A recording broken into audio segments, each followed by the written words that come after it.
Why this shape is kind of magical. And there's a guy named Alexander Scriabin who back in the, I believe, 1800s, and he called it the mystic chord. It was built on all these different fourths like this.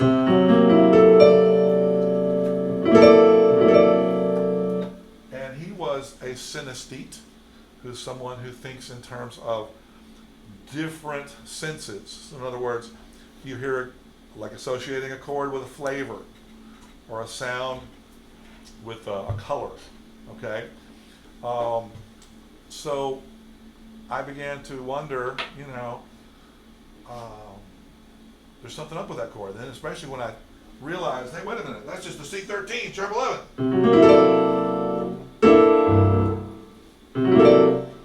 And by this time I started to realize there's something with this particular organization of tones that makes it super, super versatile, okay, and useful.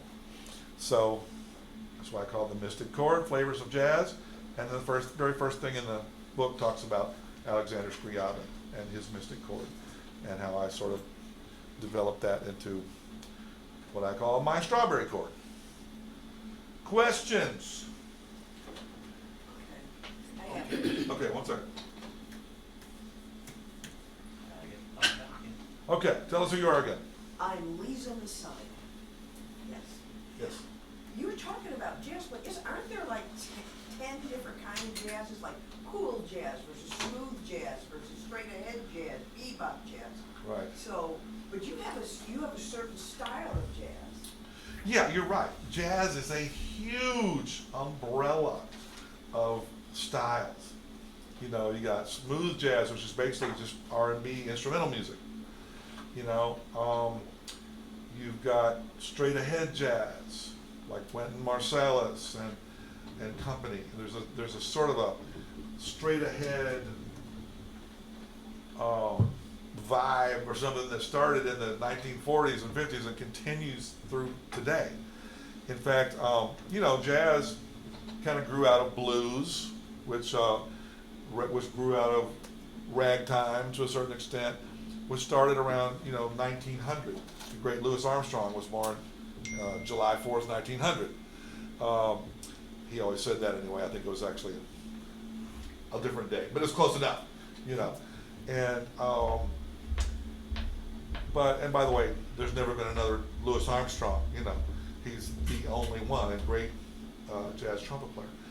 But then what happened in the then he started to have swing bands. In 1930s, they had what's called dancing cheek to cheek. Fred Astaire and Ginger Rogers.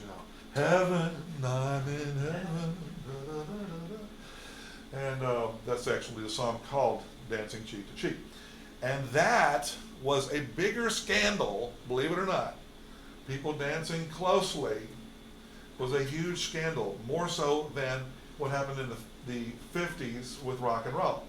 Because then you had Elvis Presley, and he's, gyrating his hips, and he was actually, on television they said, don't show him from below the waist, okay? Only the upper torso. It's against the, regulations of the television. So, and that was a huge, and most of you know that, that was, rock and roll has always been somehow a little scandalous or something that upsets parents and stuff like that.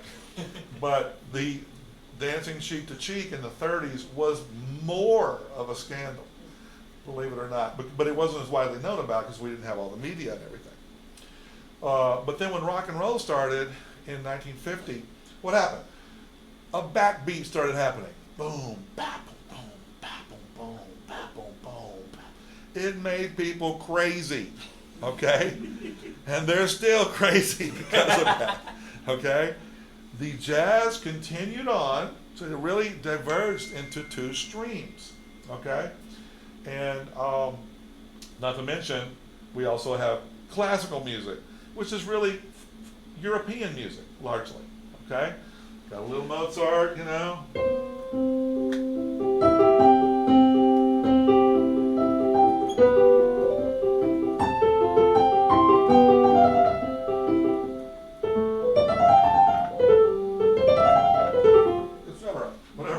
I clearly can't play that standing up. You know, I actually recorded that on an album called Rhapsody in Blue, but that's a Mozart minuet or sonata actually. But that's European music, okay? Jazz and R&B and hip hop and rock and roll and everything else basically is American music. So that's something really kind of cool. Now, of course, you have British Isles music, which contributed to rock and roll and too. So there are other things. Obviously, Indian music but popular music, as we know it, commercial music, is an American invention. That's something that we can kind of be proud of. You know what I mean? It's one thing that we still export. You know, that we are the primary.